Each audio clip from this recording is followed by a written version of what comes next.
it comes to working with 1,000-pound animals, it's actually pretty common to find ones that like to push you around and get in your space. So today I'm working with Ruach here, who just happens to be like that, and I want to show you some things I've learned having and owning a pushy horse and what works for him. So Ruach here is 3 years old, and I got him as a yearling, and from the beginning he has just always liked to be up in my space. He likes to try and walk ahead of me when I'm leading him. One part of it is just him being a baby and having to learn boundaries. Another part of it is just his personality. My other horse is not like that, so it was definitely a learning curve for me in the beginning. So I'm just going to walk around and show you how Ruach is just without any work. Like, this is what I start out with every day. So we're just leading around.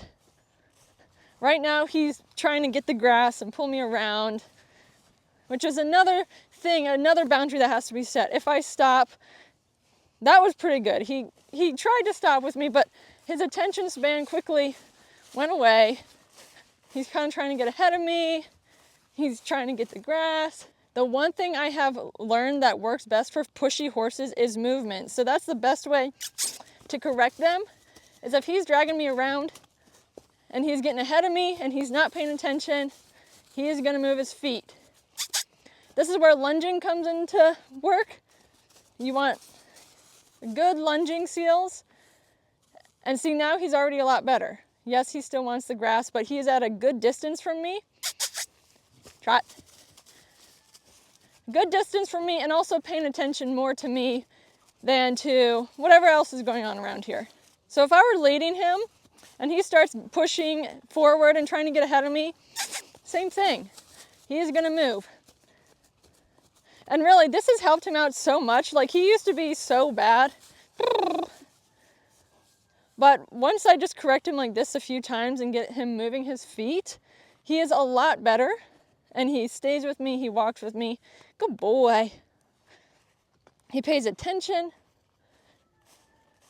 And so for me, when I first got him, the way I would correct him all the time, like if he was like way up here in my space, is I would go like this. But that just never clicked with him. I backed him up maybe 1,000 times a day, and for some reason he just still did not get it. So I'm like, there has to be a better way to do this. And so finally one day I was just leading him around. I'm like, well, let's try moving him instead of backing him up. And I did that, and after a few times it just worked so much better. You may be saying, Carmela, that's great and all, but I can barely get my horse to move forward and lunge. So I want to walk through some exercises now that you can do to get your horse more responsive. So when you do need to send them out on the circle around you, they'll be more than willing to move. Because another thing I've noticed with pushy horses is lollygagging doesn't do anything for them. For them to understand the boundary set, you need to kind of be quick and sharp with what you're asking. So I'll just demonstrate, for example. Like, trot. I could get him trotting, and he's kind of just plodding along here, right?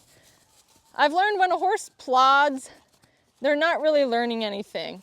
If I want him to learn something, I'm going to be a little bit more sharp with my cues. Like, I am moving out. I want him moving forward, paying attention. I want him actually working. That's kind of what I'm going for. I want him working, moving good, because this is when he learns. Good boy. Good boy.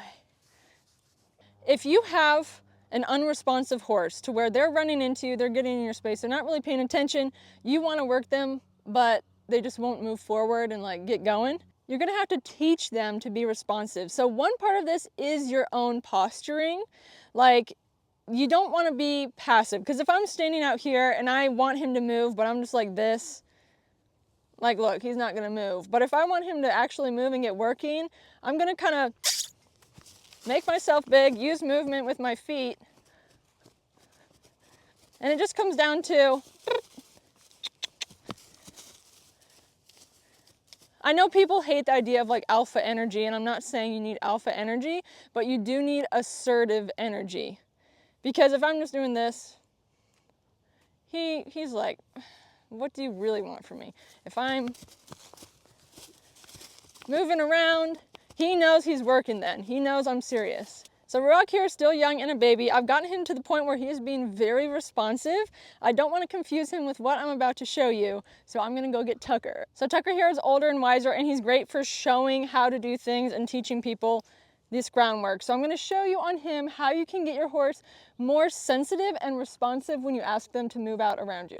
So if you have a dull horse that doesn't really respond quickly to what you're asking, but you want to use these methods, you need to start by kind of sectioning your horse's body and teaching them to move their body in accordance with what you're asking. It's also important to understand pressure and how to apply it. So you always want to ask your horse for something in the lightest possible way first, and if they don't respond, then you increase the pressure, and that way they learn to respond to the lightest pressure. So if you have a pushy horse that doesn't want to move, your inclination may be to ask with the hardest pressure and really be like waving the rope and everything. The only thing is, if you do that every single time, you're actually teaching that horse that you need to be asking at full tilt, where you are really putting in the effort before they respond. So we want them to respond to the slightest ask, right? So we're going to work on moving the shoulders. So the first thing you can do here, what I tell people with this is to put your hand up at the horse's eye, because it kind of creates a wall. You want to keep them from moving forward. And all we're going to do is we want to get these front legs to cross one over the other. So I can swing my rope kind of at the shoulder and step with him. He knows this really well. So that's the first goal. You may have to ask for a lot more here, into where you are like honestly walking into the horse like this so he gets out of your way. Because you want that movement, because once the horse understands the movement, then they're going to become more sensitive to it. So start here first, where you're just kind of at the side. Hey, swinging the rope at the shoulder. If the horse doesn't respond, you can step more towards them and into them, so they have to step out of the way. So if we want the horse to become sensitive to what we're asking, we'll also do the hind end. So we want the hind end to move. Some horses, you can just stand at the side, kind of point towards their hind end, and they step those legs one over another. If you have a dull horse, maybe a pushy horse that doesn't really want to move out, you can ask first, like I just did, stand here, look at the hip. If they don't move, you may have to swing your rope at the hip, like this. And the thing is, you're just trying to generate the pressure they need to understand what you want and to respond correctly. As soon as they respond correctly, you stop so they know that they did the right thing. Another part of it is usually a pushy horse. They're being pushy because they're just not paying attention to you, and they don't really care about where you are. So right now, Tucker's kind of looking around. There's got horse over here, horses over here. Tucker's not a pushy horse, but even a horse that's not paying attention can become a pushy horse. So that's where working them comes back into effect, where you want to be asking them to do something, and you want to be asking them, I don't know the word, but I use the word sharply, like they need to be paying attention and moving. Because when they're just plodding around, they're not focused. So if I just kind of stand here and do nothing, he starts looking out. See, he's not really paying attention. He's going to try and get the grass in a minute.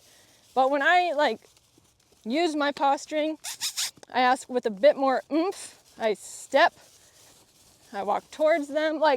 This is all going to make them more responsive.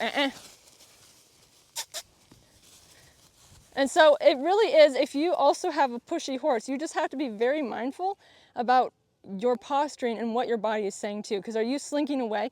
Every time they step towards you, are you then stepping out of the way to make room for your horse? Because that's the wrong approach. You're actually teaching your horse then to be pushy. And the fact of the matter is, a lot of what's going to correct a pushy horse is movement. So the more you can get your horse moving and moving their feet and just doing a bunch of different things, like I'm going different places, but he's coming with me. Here, trot, trot.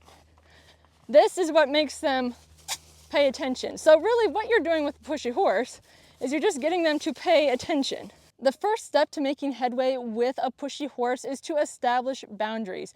I have an online course that walks you step by step through many useful groundwork exercises for establishing boundaries, so your horse can always be aware of where you are, and it also gives you a tool to get their attention. This is the How to Gain and Maintain Your Horse's Respect Through Groundwork course, and the link is in the description, or you can visit shop.equinehelper.com.